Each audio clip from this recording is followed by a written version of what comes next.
Yo, what's up guys, Bimbi Moto here. Sa video na to ay ituturo ko sa inyo kung paano paganahin yung ating starter motor kung sakaling sira yung ating starter relay gamit ang horn relay. Yan, okay?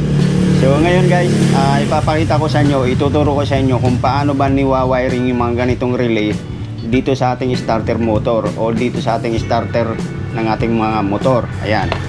So tara, papakita ko sa inyo kung paano gagawin o paano mag troubleshoot.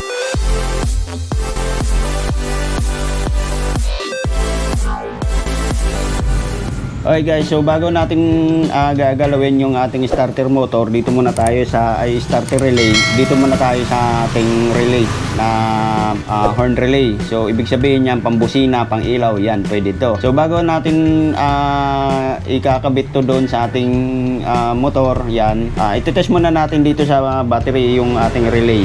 Okay, so ganito mag-test ng starter relay. Okay, so sa mga hindi po alam kung paano mag-test ng starter relay sa ating mga motor, meron akong video niyan, panoorin nyo na lang. So ilalagay ko yung link dyan sa description. Panoorin nyo na lang kung paano mag test ng starter relay sa ating mga motor. Pero sa ngayon, ipapakita ko sa inyo kung paano mag wiring ng ganitong relay dito para mapaandar yung ating motor kung sakaling sira yung ating starter relay o ayaw gumana yung ating starter relay. So mamaya bago natin to babaklas, hindi papakita ko muna sa inyo kung paano mag troubleshoot kung sakaling may problema yung wiring o kaya yung relay. Okay, so dito muna tayo, itetest muna natin to para malaman natin kung goods o bad yung ating relay bago natin ikakabit. Okay, so dito guys, gagamit tayo ng test light. Yan, so test light, battery, tapos yung ating mismong relay. Yan, okay? Okay guys, so para malaman natin na good yung ating relay bago natin ikabit doon, so dito sa relay, dito tayo sa ilalim. Yan, so may mga cover na yan, ano? Okay, so ito yung number 30, yung kulay blue. So dito guys, huwag nyo lang muna sundin yung color coding dito sa aking ginawa, ano? So ito yung number 30, yung positive. So ibig sabihin yan, galing to sa battery. At yung output naman niya is number 87. Yan, ito naman yung papunta sa starter motor o kaya sa busina o kaya sa ilaw. Yan, so ito yung dalawa magkaharapan. So number 30 at number 87. Okay, so positive, ito naman yung output ng positive. Tapos yung number 86 at 85, ito naman yung trigger. Okay, so ganitong gagawin natin para malaman natin yung relay kung gumagana o hindi. So yun, ang una nating itetest itong dalawa, yung number 85 tsaka 86. Okay, so number 30, 85, 86 at 87. Yan, okay. Ayan, so una natin gagawin is kukunin natin yung number 85 tsaka number 86. Itatry natin kung gumagana yung ating relay. Okay, so gagawin natin, itatap natin tong dalawang wire na to sa positive at negative dito sa ating battery. Okay, ayan, so ito yon yung dalawa. Ayan, yan. Okay, so ititest natin kung may pumipitik, ibig sabihin yan goods. Okay, so positive. Ayan, so may pumipitik siya. Ngayon, para malaman natin na good o may output yung ating number 87, so ganitong gagawin natin.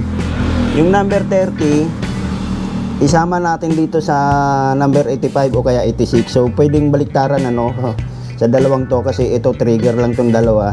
So pwedeng number 85 pagsamahin natin o kaya dito sa number 86. Yan, o sige, dito tayo sa number 86. Pagsamahin natin yung dalawang wire na yan. Okay, ayan. Tapos itong pinagsama natin yung dalawang wire ay itatap natin dito sa positive. Ayan. Okay, so ayan, kabit na yung dalawang wire, number 30 tsaka 86 o kaya 85. Pagsamahin natin, itatap natin sa positive. Ngayon, yung number 85, ito naman yung magiging trigger. Okay, so try natin. Ayan. Ngayon, para malaman natin na may output yung ating relay, so dito gagamit tayo ng test light. Okay, so sa test light, yung isang paa ng test light o yung clip, ilalagay natin dito sa negative. Ayan, so negative. Kasi yung hahanapin natin dito is yung output, no. So dito yung test light natin is ilalagay natin yung test clip dito sa negative. Tapos etong isa ilalagay naman natin dito sa number 87. Ito yung pinaka-output. Yan. Okay, number 87. So yung ulitin ko lang ha, number 30 at 86 pinagsama ko, nilagay ko sa positive. Tapos yung number 85, ito yung magiging trigger natin.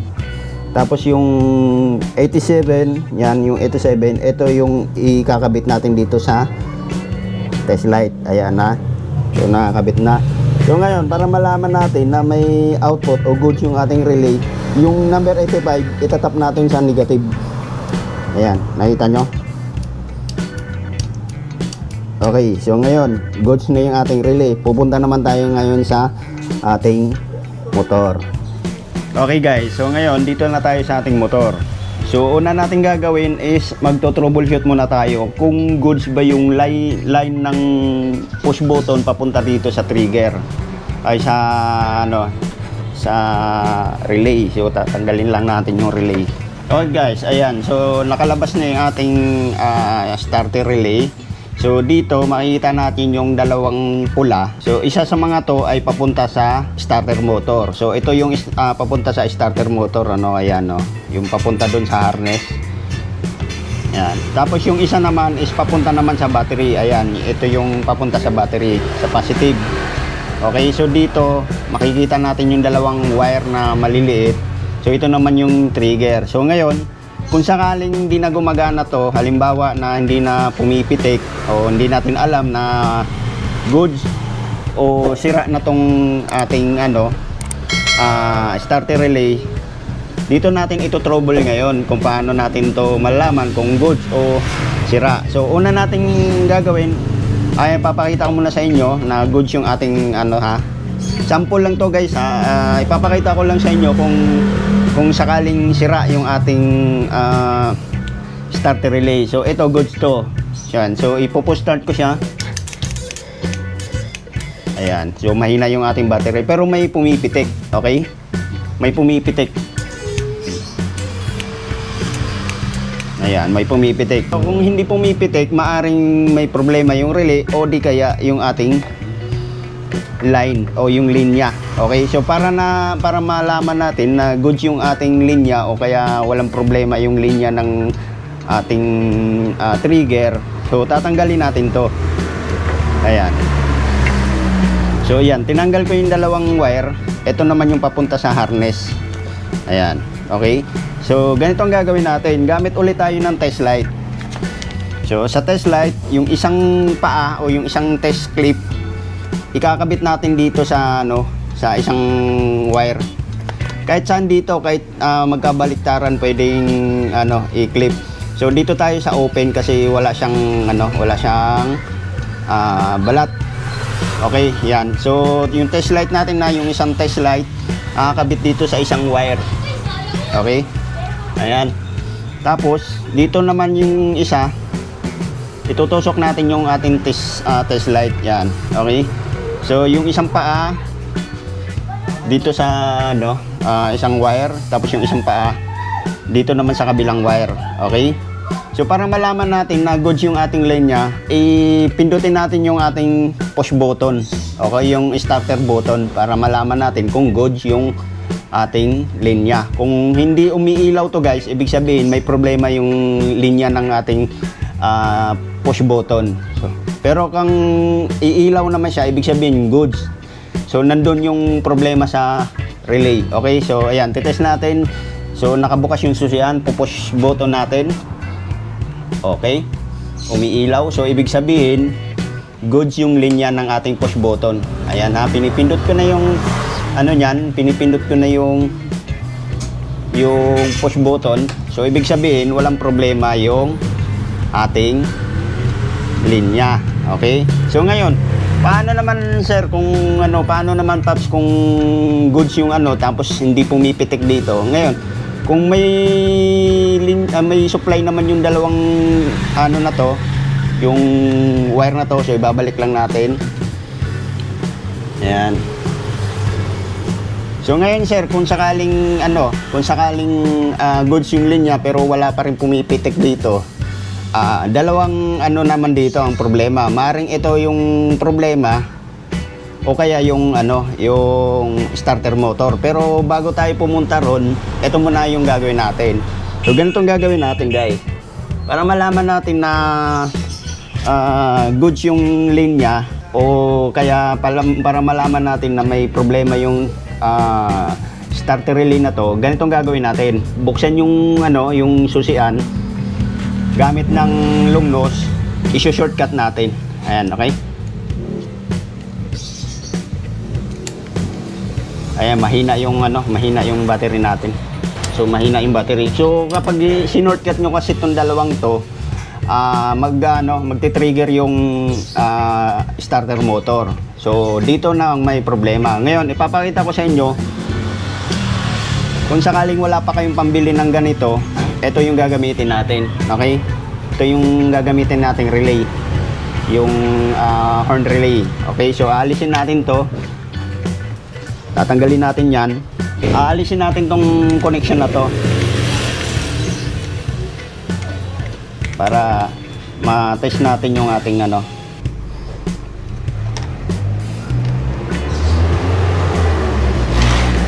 Okay, so ayan guys, natanggal ko na yung ating starter motor, starter relay. Ayan, so kung sakali lang to kung sakaling sira na. Okay, so eto, para malaman natin na goods yung ating starter motor, pagdidikitin natin tong dalawang to. Ngayon, maaaring hindi to under kasi mahina yung battery ko. Ayan. Okay, so mahina yung ating battery. So kapag inano kasi natin to, dinikit natin to, under yung ating starter motor. Ayan, so mahina. Okay, mahina yung ating yung battery. So ngayon sir, paano natin to i-wiring yung ating relay? So ganitong gagawin natin. So dito sa sa relay natin yung number 30. Ayan, ayusin ko lang magulo. Okay, so ayan, ito yung number 30, yung galing sa battery, ito yung galing sa battery, ayan. Itatap natin yung isang wire sa sa relay. Okay, ayan.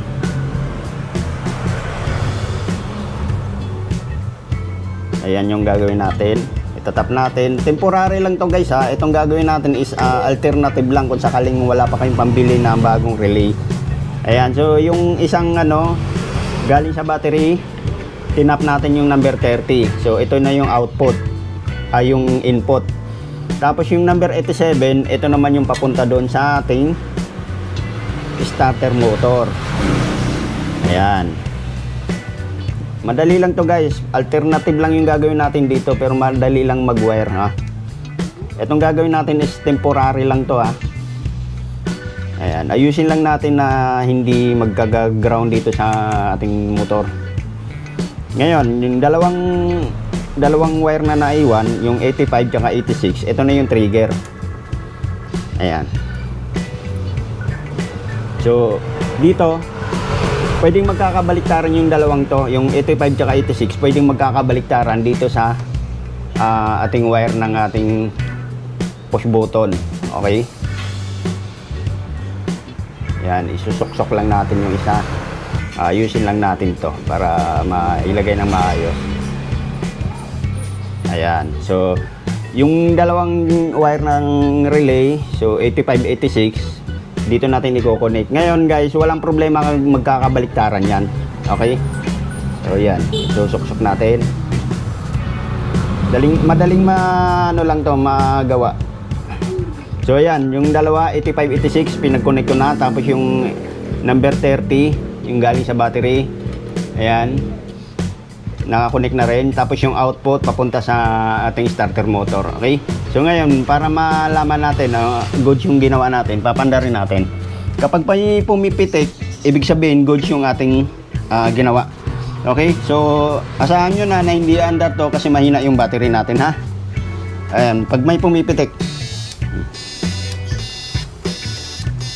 Okay, ayan. So mahina yung ating battery. So hanap lang ako saglit ng battery para malaman nyo na good yung ginawa natin. So yun guys, ayan, nag-series muna tayo ng battery ng kotse, no, para mapagana natin at mapapakita ko sa inyo na legit yung ginagawa natin dito.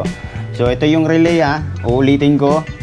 Yung number 30 is galing sa battery, yan. Tapos yung number 87 papunta naman sa starter motor. Tapos yung dalawang wire ng 85-86, ito yun naman yung nagiging trigger natin. So dito ipapakita ko sa inyo na gumagana yung ginagawa natin. Okay, so ayan, nakaseries muna tayo ng battery para mapapakita ko sa inyo na gumagana. So ngayon, ipo-push button ko. Okay, ayan. So ibig sabihin goods yung relay na to. Ngayon pag sakaling pa kayong ganto na relay, ayan, kung sakaling wala kayong relay na so para malaman natin na goods yung ginawa ay yung starter motor, etong dalawang wire na to guys, erekta natin.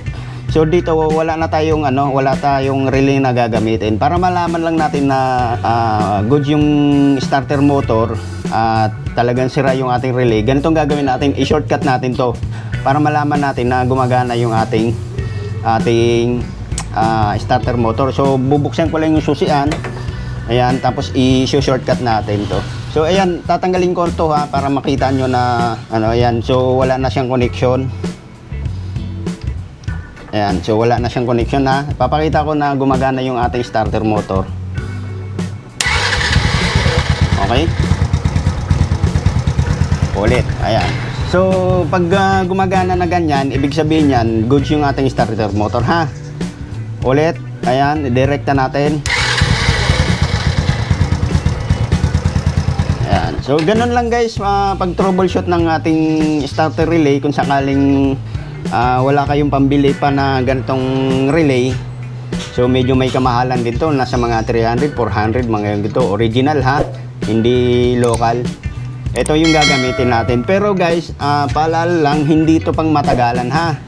Temporary lang to kasi ang mga coil nito is mas manipis kaysa dito. Ang loob kasi nito is makapal. Okay? So ibig sabihin yan, kaya niyang tumanggap ng mas malakas na voltahe ng battery. Okay? So ito kasi maliliit. So maaaring masunog to, baka 1 linggo, 2 linggo, masira ulit. So temporary lang yung ginagawa natin dito ha. Kung sakaling wala kayong pambiling ganto. Pero kung may pambili naman kayong ganto, bilan nyo na lang. Pero itong pinapakita ko sa inyo is alternative way. Okay? So yun, starter motor na papagana ng horn relay. Yan, bulol-bulol pa. Okay? Okay guys, so naipakita ko na sa inyo kung paano mag-troubleshoot ng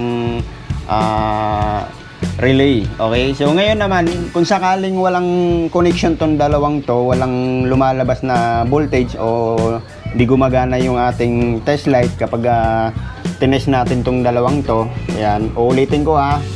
Kung sakaling di gumagana yung ating test light, ayan, so titest natin ulit, buksan susian, tapos ipo-push button natin. Okay? So ayan, naka-push button. So kapag ginawa nyo ng ganon, tapos walang hindi umiilaw yung test light natin, so ganito ang gagawin natin guys. Huwag na natin to gamitin, etong dalawang wire na to. Okay? So ganito ang gagawin natin. Pumunta tayo dito sa push button, buksan natin tong harap, hanapin natin yung wire ng push button na to. Ayan. So hanapin natin dito, puputulin natin yung wire niyan o magdugtong kayo ng wire. So dalawa lang naman yung wire niyan sa push button natin So ganitong gagawin natin. Puputulin natin yan, magdugtong tayo ng wire, ilalagay natin sa accessories wire ng ating motor o kaya dito na susian, dito. So itatap natin siya sa accessories wire ng susian. So ibig sabihin po na accessories wire, nabubuhay lang o nagkakaroon lang siya ng supply kapag binubuksan yung susian. Okay? Ayan, so isang wire sa push button, dudugtungan natin ng wire papunta sa accessories wire. Tapos yung isa naman, dudugtungan natin ng wire papunta naman dito. Ayan. Papunta dito sa baba o papunta dun malapit dito sa relay. So ganito ang gagawin natin. So yung isang wire na kung sakali nagdugtong na kayo, yon yung isang wire doon sa push button, nilagay nyo na sa accessories wire. Yung number 87 o yung number 86, sorry, mali. Yung number 86 na wire, idudugtong natin doon sa pinagapang nyo na wire galing sa push button. Okay, so dalawa yun na. Kung sakali ito yung yung wire ng itong isang wire is dudugtungan nyo papunta doon sa ignition o yung sa susian, yung accessories wire. So idudugtong nyo doon. Yan, idudugtong nyo doon sa accessories wire para magkaroon siya ng supply. So pagbukas ng susian, saka lang siya magsusupply. Ngayon yung number 85 naman is papunta naman to sa negative ng battery. Direktan nyo rin sa negative ng battery, ha? Para hindi na kayo mag-troubleshoot ng hahanapin nyo yung linya na yan. Medyo matrabaho yan kasi buong harness yan bubuksan nyo. So ganun gagawin nyo. Yung isang wire ng push button, i-connect nyo dito sa alinman sa dalawang to, yung 85, 86 yan. Pwede nyo i-connect dyan. Okay yan, ganyan. Papunta doon. Tapos yung 86 naman, basta alin lang dito sa dalawang to, walang problema magkabaliktaran. Yung isa naman, i-connect naman natin doon sa negative ng battery. Tapos yung dalawang positive, yung output tsaka input, dito yon naka-connect. Okay? Ganun lang po kadali mag-wiring ng starter motor. Okay? So yun lang guys, at kung bago ka lang dito sa aking YouTube channel, huwag mong kalimutang mag-like, mag-subscribe, at syempre i-share mo na rin itong video na to kung nagustuhan mo. Okay? So yun lang, at maraming salamat. Ingat po tayo sa pag-DIY. Bye bye.